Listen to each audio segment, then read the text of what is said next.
Good morning, Revolution. I'm here hosting this morning. Happy post May Day. My name's Cameron. I'm a member of the Communist Party's Labor Commission and former member of the UFCW, and I'm joined with a bunch of great trade unionists this morning. So we have Brad Crowder, former UFCW Local 1000 and the current chair of our Service Workers Subcommittee of the Labor Commission out in Texas. Brad, good morning. How you doing? We Good got morning. I'm doing Bobby great. out of Chicago, former steelworker and IBEW member. How you doing, Bobby? Good morning. Good morning. And then we have Todd, a longtime UFCW organizer, president, leader, and co-chair of Jobs with Justice National. Good morning, Todd. How are you doing? Sounds good. We are streaming on Facebook, X, Twitch, um, all the other stuff that is streaming. The Communist Party is streaming on it. And make sure to like, subscribe, and share our show and get it out there. And also, just a reminder, the People's World Fund Drive is going on and help us get over the hump. So please, if you can make a donation, make a pledge, go ahead and do that at peoplesworld.org/donate. So let's get into May Day 2025. Organized labor and our allies turned out in mass yesterday. 600 marches nationwide in what was the largest U.S. celebration of May Day, International Workers' Day, in years. Typically, the labor federations and state affiliates would mobilize for Labor Day. At least that's how it is here in Detroit. But this year, something is different. Something is very different.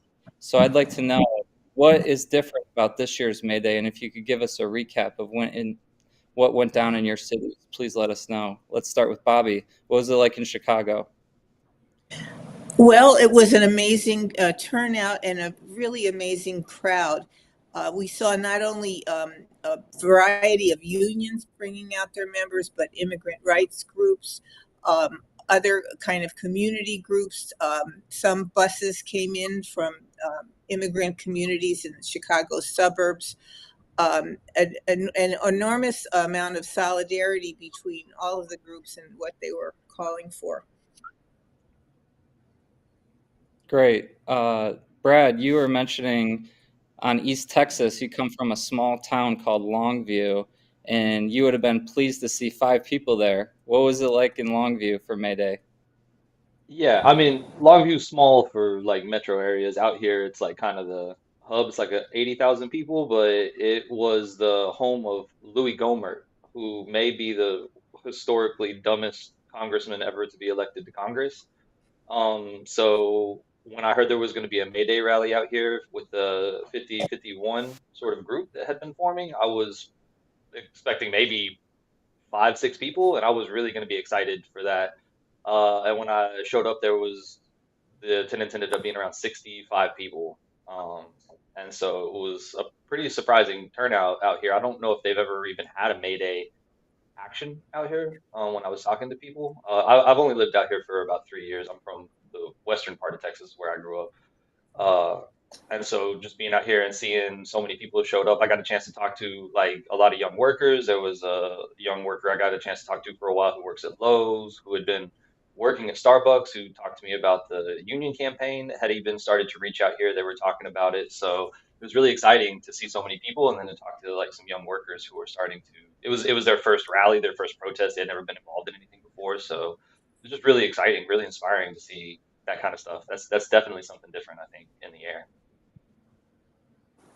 And Todd, I know you're on the bargaining trail right now, probably out in Montana or wherever the heck you are right now. But I was wondering, what do you, in your opinion, what makes this May Day so different?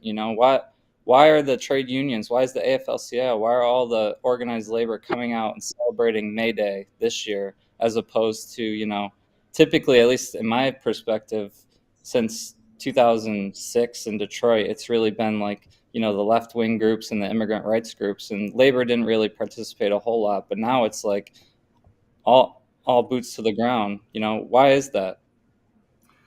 Yeah, I think, well, my experience may be the beginning to kind of answer that. I started May Day in Butte, Montana. Indivisible was the main organizer of the rally there, not the Labor Council or the established labor movement. And just a 5-minute walk from the Berkeley mine pit where Anaconda Copper Company dug a big hole in the ground and also, committed acts of massacre against workers and the murder of Frank Little, and flew into Seattle, where the Central Labor Council was the main organizer of it. So I think that that's kind of an indication of something that Bobby was saying, is that there's a lot more groups organizing. It's not just the labor left folks out there doing it. There are nonprofits, independent unions, a lot of activist locals, immigration rights organizations, and I think that they are pushing maybe the more conservative parts of the labor movement to adopt May Day as the workers' holiday. So I think it's a culmination of a lot of different movements that's starting to change the participation. Great. Here in Detroit, when we were marching, I think 3 miles, I overheard some of the leftists say, "Why are there so many liberals here? What are they doing here? What's going on?" Is that a good thing or a bad thing that the liberals showed up on May Day? What do you think, Bobby? Somebody's got an opinion back there. You got to take the dog. Brad, what do you think? Is it good or bad? No, it's good. It's good. Of course it's good. Like, I mean, we don't want liberals. We want people who see themselves as conservatives, people who see themselves as apolitical, like everybody in the fight. You know what I mean? Like, we're not trying to set up barriers to keep people away from increasing the number of people ready to, take it to the bosses and the capitalists. So if we have people who are liberal, they're at a different stage of their political development, maybe, and they're, becoming more aware of the class struggle, of the labor fight. And I think it's good because if liberals come around, they can start to see that the liberal demands that they want, voting rights, equal rights, they're not going to win those without a strong labor movement. And the labor movement is not going to be strong unless it's militant and grounded in its history. Even the parts of the history that the official labor movement has kind of played down in the past, I think they're starting to recognize as well that, like, it's everybody to the front, everybody in the fight right now. Yeah, and I think you could see, maybe the beginnings of the call for a ceasefire in Palestine and the war in Gaza. There were some progressive left unions that started to come together around that, student groups, and a whole bunch of folks. And yeah, it may have gotten watered down by the time it got to the AFL-CIO level, but those groups early organizing created a movement, a left center movement around that, and it's something similar going on with May Day. So Cameron, I sometimes the new phenomenon you don't see in a big way, but little sprouts of new developments. And one of the things that I've been noticing here in Chicago, which of course Chicago is the birthplace of May Day, and so a lot of new things start here. But I noticed in the crowd that there weren't just union contingents, but I ran into little groups of people who had come from their workplace together. Some hotel workers, for example, teachers. Some teachers brought their students, but these are people who work together on the job and obviously talked about this and planned this. And I think that's a new level of solidarity. I also have noticed this in the earlier protests against the Trump cuts. For example, at the Veterans Administration, there were people who were protesting the cuts. The people there in the workplace organized about, the firings of their fellow workers and of the, cuts to the treatment that they were able to offer. I had been at a demonstration for trans rights at the University of Illinois Medical Center.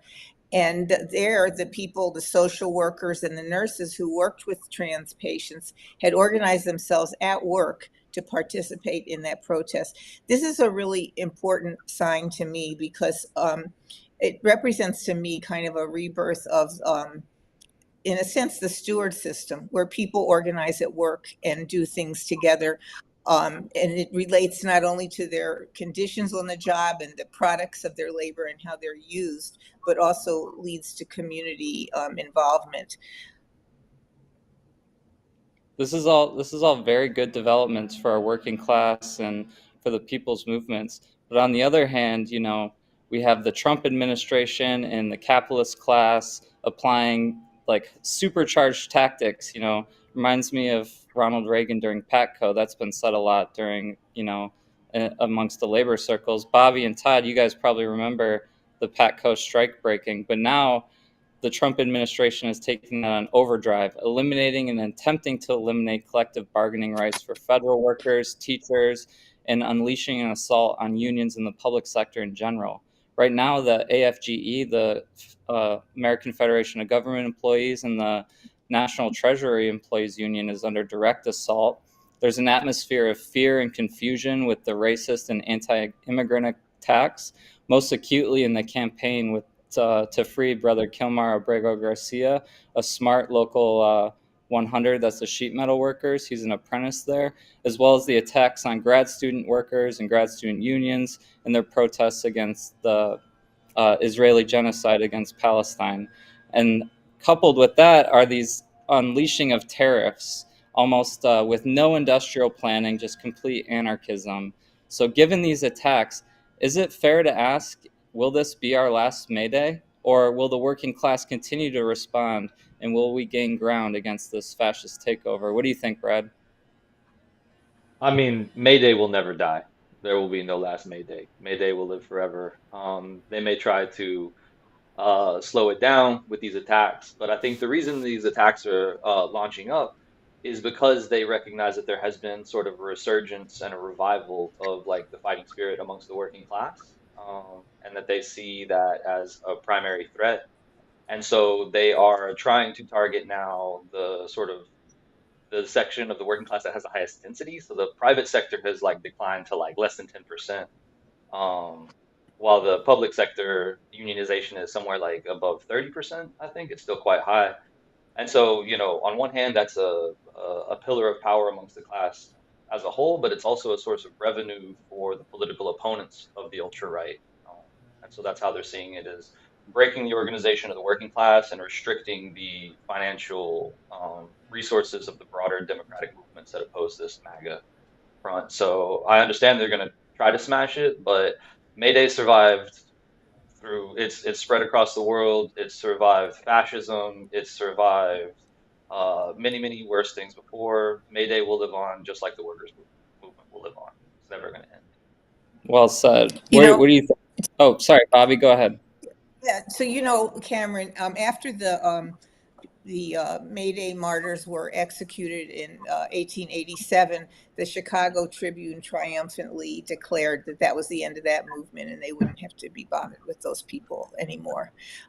So we've seen, more than 100 years of working class struggle since then. But I object to comparing this to the PATCO struggle. We are dealing with a whole other labor movement right now.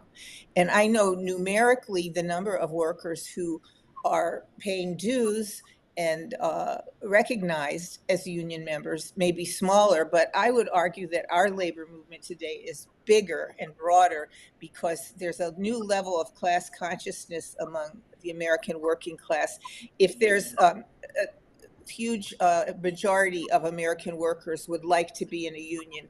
A lot of people are struggling to have a union. It's expanded way beyond just government workers and manufacturing workers and even service workers into tech fields and gig workers and all other kinds of fields. So I think we really do have a larger labor movement if you count it the way it should be, as people who want to be involved in collective action in their workplaces. So Reagan, when the PATCO debacle took place, the official labor movement, remember, at that time was against immigrant rights, was against affirmative action, was against the ERA. It was very much involved in destroying the workplace steward system that was the heritage of the CIO. We have a whole different labor movement now with a fight back spirit. And I think that's why this is not going to turn out like PATCO did. Todd, you've been around the block a minute too. What do you think? What's your analysis on this? I agree with Bobby's much more broad definition of the labor movement. If you looked at the headquarters thing in DC, well then sure you're probably not going to see any what Bobby just described. But there's far more uh, independent unions and workers creating their own steward system, even if their unions don't, or activist locals who are actually broadening out access because they've elected new leadership to their local unions. So I agree with Bobby that the labor movement is getting deeper and broader, and we can have a whole another show about the contradiction between that being, I think, a fact, and also that the labor movement collectively is under 10% for the first time in over 100 years. And so there's a contradiction there that we may need to discuss somewhere else. But I agree that there are more workers in struggle. Maybe not back to the 70s or 80s. And by the way, I was only 10 when Patco happened, Cameron.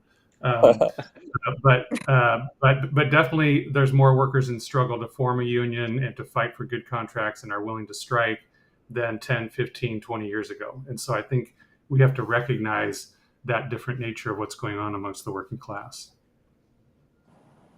So here in Detroit, the question of tariffs came up during our May Day demonstration, not officially, but people were asking about it. People were asking the party, how does the party see the tariff question? What's going on with these tariffs?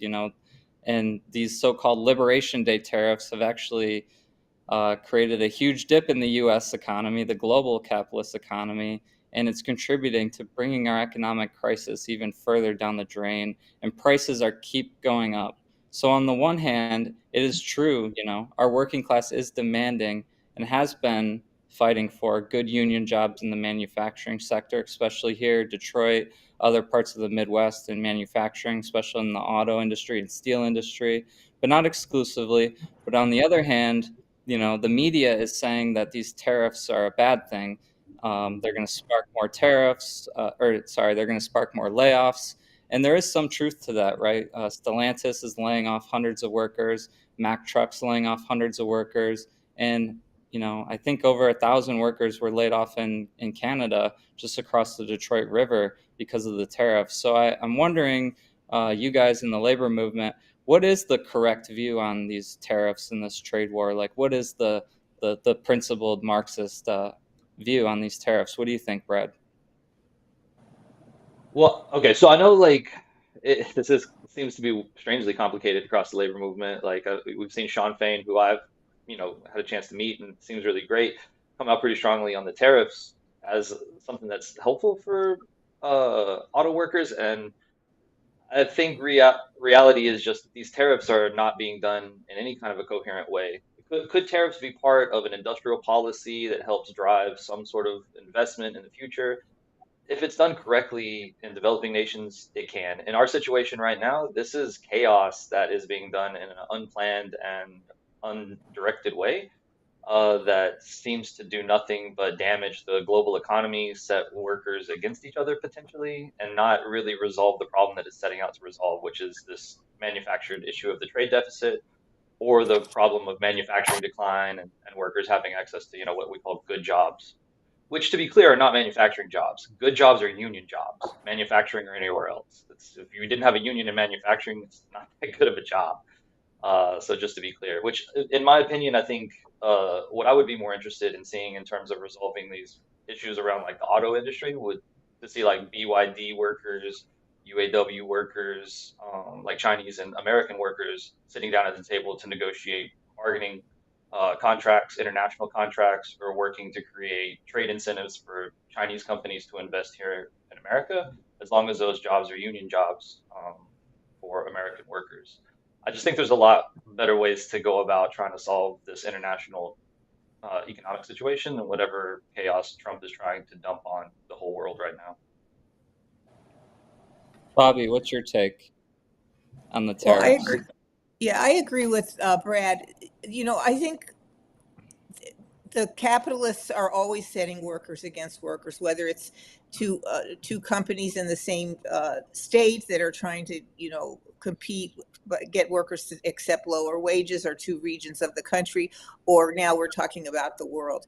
And production in the world is worldwide. There's an international division of labor, and the real strategy for the working class is international solidarity, to have international wages set so that one country isn't competing against another. This whole talk about unfair whatever could easily be resolved if workers everywhere it was required for workers everywhere to receive decent wages. And I think that's one thing that's a challenge to our labor movement, is how to create not just friendly ties, but real cooperation and bargaining with the multinational corporations. Get to bargain with each set of workers separately. That you got to lose that way. I do, and let me also weigh in on what Brad said about manufacturing jobs. They're not by definition high wage jobs, just like service jobs aren't by definition low wage jobs. The whole question is, how you can organize to get higher wages.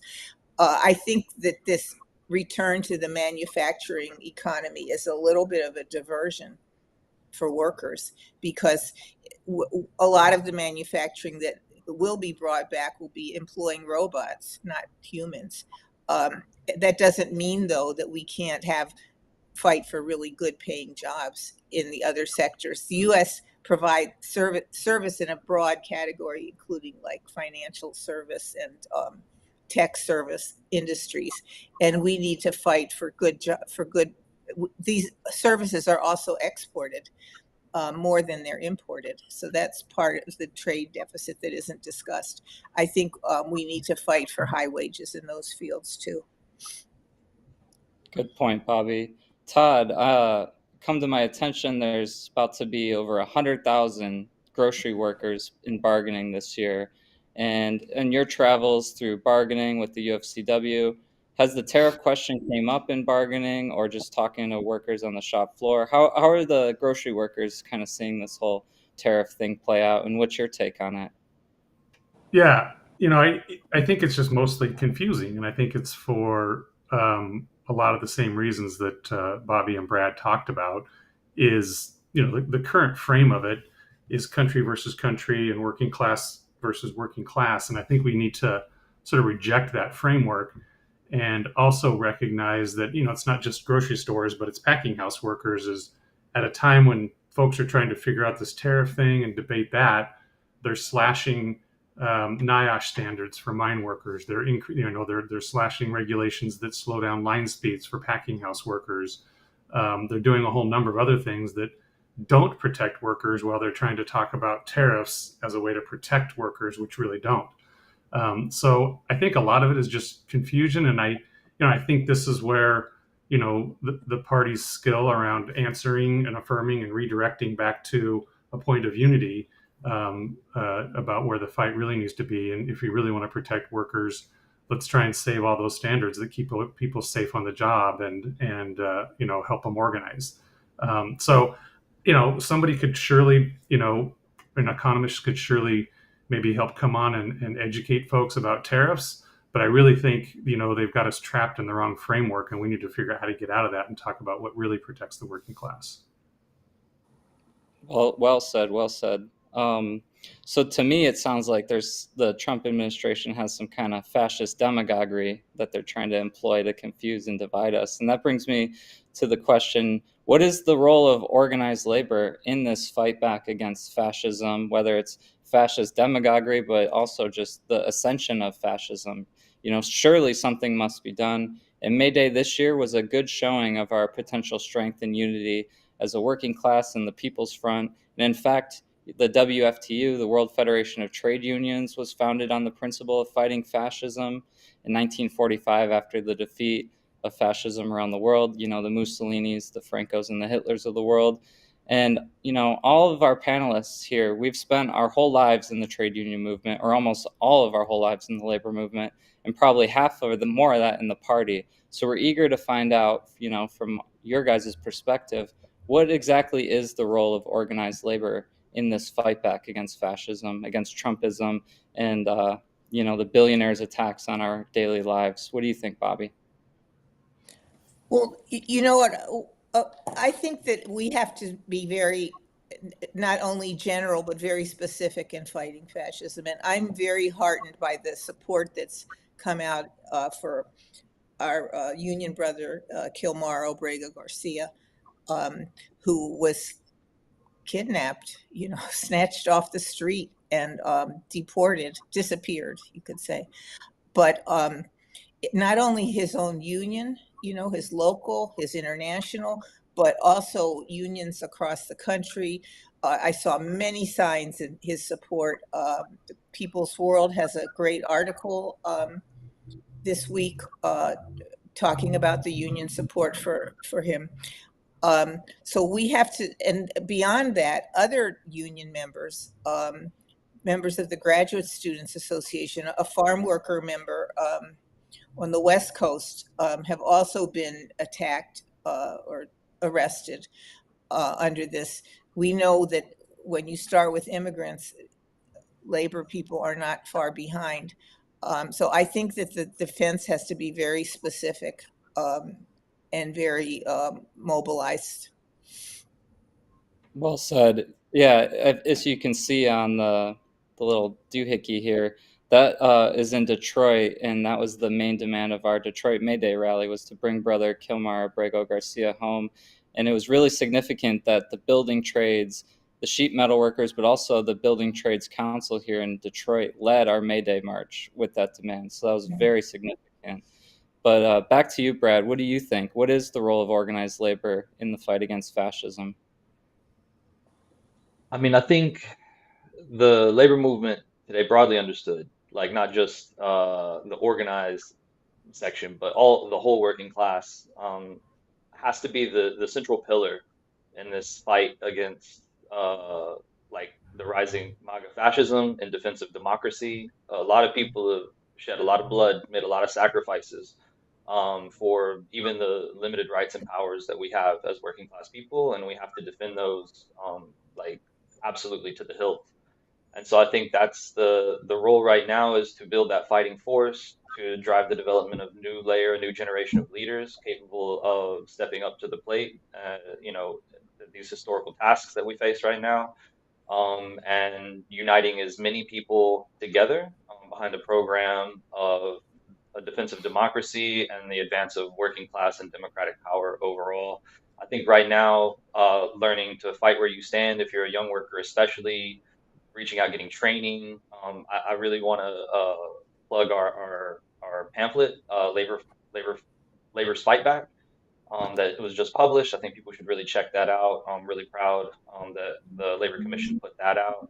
And I think we need to be ready for this 2026 midterm. I think we have to be able to deliver a decisive blow against this MAGA coalition. I think these midterms may be a very decisive inflection point. So I think we really have to be aware of the importance of this upcoming 2026 election and the role that working class people can play in making sure that we deliver the blow we need to deliver coming up. Not only deliver the blow and block, but build. And plugging in that pamphlet. It's a great pamphlet. Joe's probably smiling right now, seeing me demonstrate the pamphlet to everybody. What do you think, Todd? How do we block and how do we build? I like Bobby's frame that we need to be broad and specific. I can't remember the exact, but Lenin said real politics begins where there's millions, not thousands. So we always need to go broad. But I think as organizers, we need to have a very specific assessment of how to get there and which organizations are organizing for broad working class unity and fight backs, and also which are thinking through how to fight forward. I go back to the example of the initial labor movement response to call for a ceasefire and peace in Palestine. That was a very grassroots movement that eventually sprouted up to the national unions. There's also wonderful grassroots umbrella political organizations like Seed the Vote and Movement Voter Project, doing deep canvassing work all year round in some of the poorest neighborhoods and Native American reservations and parts of the country that the Democratic Party and AFL-CIO political operation have abandoned. So I think that there's a lot of organizations that we need to be really thinking through, who really is doing the work and who's turning out. And May Day was a chance for us to do that in different areas. It may be, AFL-CIO Central Labor Councils. It may be other organizations. And where are those pockets of positive developments where we can really weigh in and make change? So I think that's how I think about the fight back, and then also flipping the narrative to fighting forward against fascism too. And where can we go on the offensive? Let's not make any mistake. The folks that are attacking our federal workers and our broader government workers are people that come from the private sector, like Elon Musk. And so how do we fight forward where they make their money as they're going on the attack against the public sector? So, given we've got scarce resources, that's how I sort of think about how to really get specific as we build a broader movement. Yeah, and I definitely agree. And I want to thank the panelists for participating this morning and on May 2nd, the day after May Day. And I want to also plug that the People's World is going to continue this conversation with the town hall next Thursday on May 8th called Labor's Fight Back. Where do we go from here? We're going to have some great guests, great panelists. Be sure to tune into that and make sure to like, subscribe, and share on all of our streaming channels. And last but not least, comrades and guests and friends of the party, please donate to the People's World Fund Drive. We're wrapping it up and we're almost at our goal, and we're going to surpass our goal. So please donate so we can surpass our goal. And thank you, everybody. Cameron, wait a minute. A lot of people donated $100 last year, but we've had inflation, and I'm going to urge people who donated $100 last year, maybe already donated $100 this year. Let's make it $200. Let's make it 200. Let's follow Bobby's call. Make it 200, and let's get us over that hump. Follow Communist USA on YouTube, X, Twitch, and as Joe says, stay safe, stay in the fight, and good morning, revolution, and let's go onward forward together. Thank you, comrades, and enjoy the rest of your day.